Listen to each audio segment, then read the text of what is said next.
If there's any vlog where we need to smoke and drink, it'd be this one.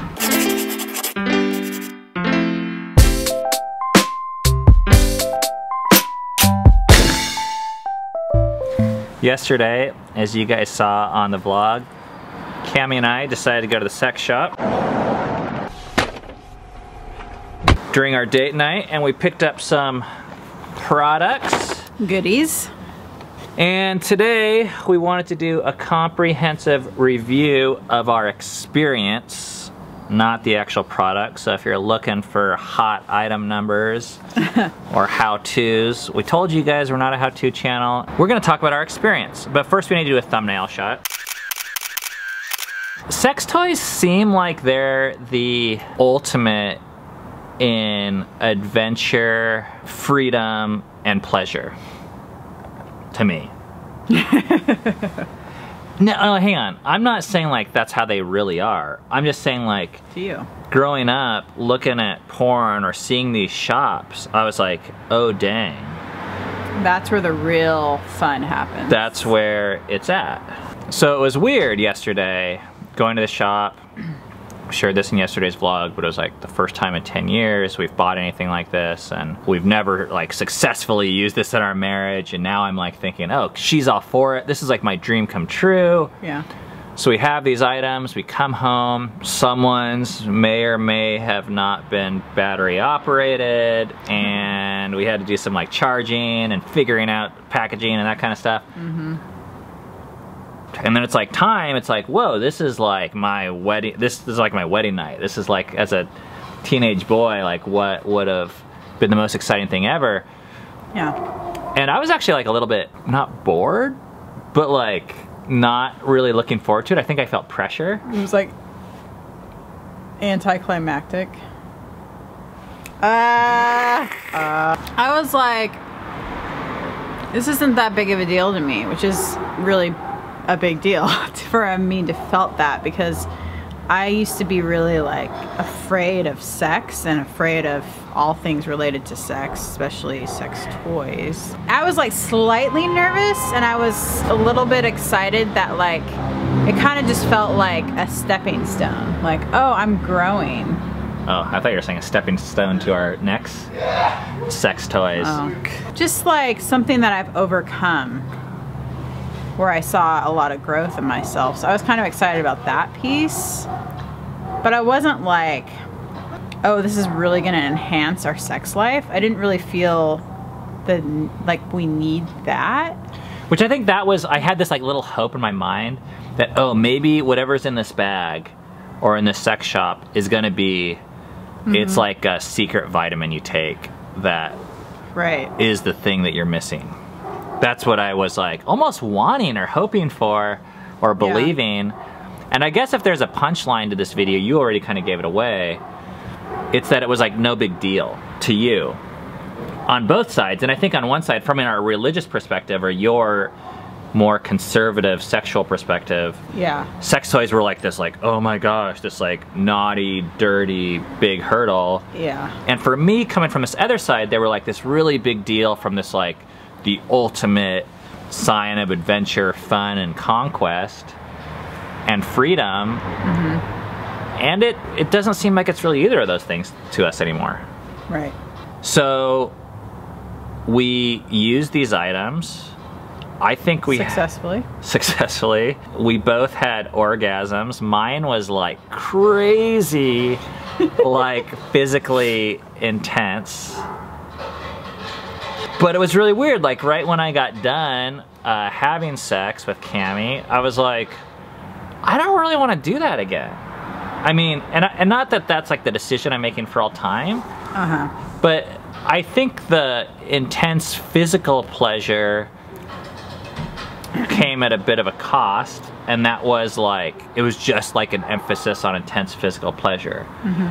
I don't know why, like maybe I'd get used to it, and it wouldn't be that big of a deal, but I was like, oh, that was like cool. It was like interesting. I was really glad that we could experience that together. It's like trying something new, just like if we go to like a new restaurant, and we're like, haha, we did that together.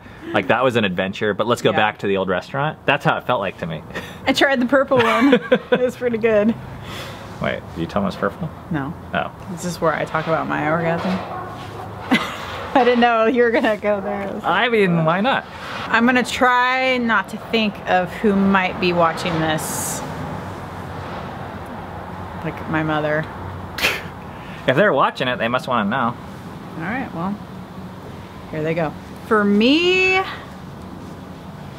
it was a kind of a big deal to like have an orgasm with a piece of equipment, vibrator. You just say that? You just say that? But when it was all said and done, it was kind of like, oh, okay, that wasn't that big of a deal. But again, I just think it was because of the transformation I've gone through over the last couple years with shedding a lot of fear with sex, about sex. Yeah. That's all you gotta say, huh? Well, yeah, because for me it wasn't like, it wasn't the same as for you. It wasn't like different. It was just like, oh, that was that. I prefer to have Ben's body parts than a vibrator. Would I want to do it again? Sure. I'm not like excited to do it again, but I wouldn't mind like doing it again. It was a really valuable learning experience for me. I mean, even this thing where I'm saying, oh, it was this holy grail and now it's not, to me, that experience is valuable because I don't view what we did as like wrong or dirty or naughty, even though it feels like that. We're talking about it. We don't believe that that's dirty or wrong or naughty, but we used to. I mean, we haven't always believed this. And there used to be a lot of power in the illicit fantasy. And one of the tools that we've learned is, assuming it's not wrong and dangerous, that the more you explore these fantasies and shine truth and light on them, you know, in ways that are safe for you guys or us, then it's actually better than kind of closing your eyes and be like, la, la, la, or trying not to be like, okay, no, I'm not gonna go there, I'm not gonna go there. Because that actually gives more power to those things. So I'm like, oh, that was that. I don't think it's awesome. I don't think it's bad. I don't really, you know, to me it might fit into the like once a year or once a quarter type thing if we're like looking for some fun. Like it's like I said, it's like you go to try a new shitty restaurant just because it's like interesting to explore something new. Were you were nervous up front beforehand or not? A little. What would you say to gals that are afraid of sex toys but their husbands want to try them? I would explore why you're afraid of them, because I think for me it was like this like dark abyss and I didn't really understand my fear back then. Now I see it as it was a result of my upbringing and my beliefs in sexuality and in God. But I'd also say give yourself time. I don't think it would have, it wasn't super fruitful for me to like do the sex toy thing with Ben back then because I was really afraid of it. And I think you can't really like get rid of fear. Just, I don't know, I wasn't ready to get rid of the fear. So however you can push yourself, I'd say push yourself. Because it's always about something deeper. And when you're saying that I don't want to have this certain kind of sex, I mean, unless there's some like really deep-seated physiological, or spiritual belief behind it, then really what you're saying is, I'm not willing to open this part of myself up to you or grow. And while I don't think the sex toys are a big deal, I think that statement is a big deal. And there's a lot of couples that are stunted in their intimacy and growth. And I mean just emotional intimacy, because one side of the relationship has said, nope, not doing it. Whatever it is, whether it's like, you know, talking about feelings or having sex. Maybe you could find something you can do, you know, instead of saying, no, I'm not going to do that. Let's find something, I can't do that with you, but I really want to find something to do with you that would fill that bucket of emotional intimacy and exploration. what would you say to a guy who wants to explore and do different things sexually with his partner, woman, bro, but she is afraid or just doesn't want to do it? This is what I wish I would have known. And by the way, this is not like, we know that there's women that are on the other side, that they're the ones that want to have more sex or use the sex toys. What I would say is that you might not want what you think you want. Like, you think you want this fantasy sex experience, but what I really wanted was you. But I thought I wanted like sex. And that's what's funny about a sex shop and sex toys, is they do really good job at the physical sex part. Yeah. But at the end of the day, it's pretty void of love or acceptance or... But you wanted a part of me that I wasn't able to give you. Or, totally. So the advice I would give is to just be patient and wait, and to try and be soft. Because if I knew that I wanted more of Cammie's heart, which I think is more what I really wanted this whole time, not just good sex. Although, you know, the good sex is fine too, but it's only like so great. Like, yeah. Even when you add toys, it's like only like, it's like so much better, you know, but it's like, I don't even know if it's worth it, like financially. Like, I think we paid $40 for these things, and it's like, okay.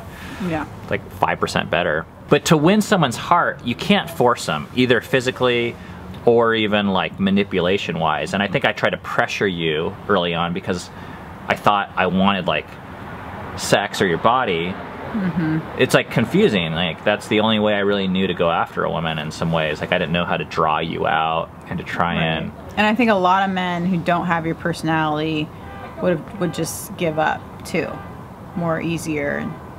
What would you say to those men?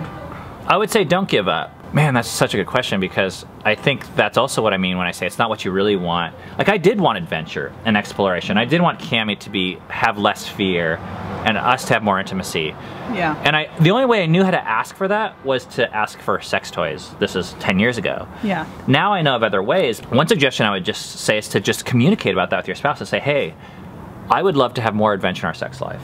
Maybe you feel suppressed, or you're craving it, or you're finding it in other places, whether it's porn or whatever. But being able to go to your spouse and say, hey, I want this with you, and maybe there's some things you're not willing to do, but is there anything you are willing to do? Because I want to encourage you in that way. I think that would be a good step. I had no idea how to do that, like, back then. And I kind of was like, I wanted the whole cake, and if you wouldn't give me the whole cake, I'm like, fine, you're not willing to do anything. And it was just like really black or white to me then. You're not going to get the icing either.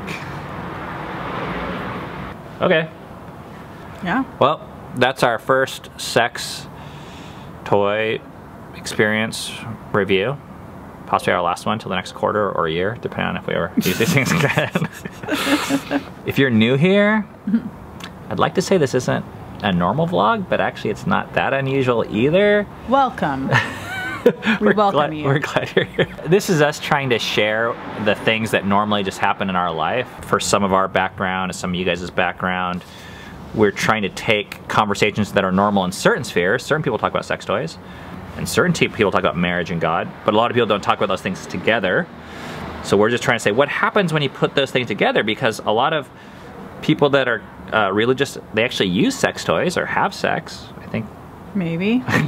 Is that the weirdest thing? Because this is something that is a part of our life, and we want to talk about it with each other and our kids, and have it be something that is productive for all of us to grow in this area. Yeah. Because we think one of the worst things that can happen is actually shame and secrecy and ignorance. And like, not having a great sex life. That would suck. Dude, I am so glad you said that. In the Christian community we grew up in, the worst thing that can happen is you have premarital sex and you lose your quote-unquote purity. That was like the worst. Or you get a divorce. And I'm not a fan of either of those things, but I actually think up there on the list is having a shitty, boring, lame, monotonous sex life that you hate. I think that's like a crime. I think that's what's the opposite of glorifying to God? like unglorifying to God, unchristian as anything else. That's a bold statement. I'd have to really think about that. Don't comment on that one. I'm not ready to defend it, but it feels that way to us. It's cold out here. Dude, you guys, my knee is jacked right now. No. We were supposed to go on a run today. I can hardly even like move. We went to the hot tub and I just iced it for half an hour. I am wondering how things are gonna be. Like, I'm thinking about the Appalachian Trail and other stuff. This is not the topic of this vlog. But we'll see you guys tomorrow.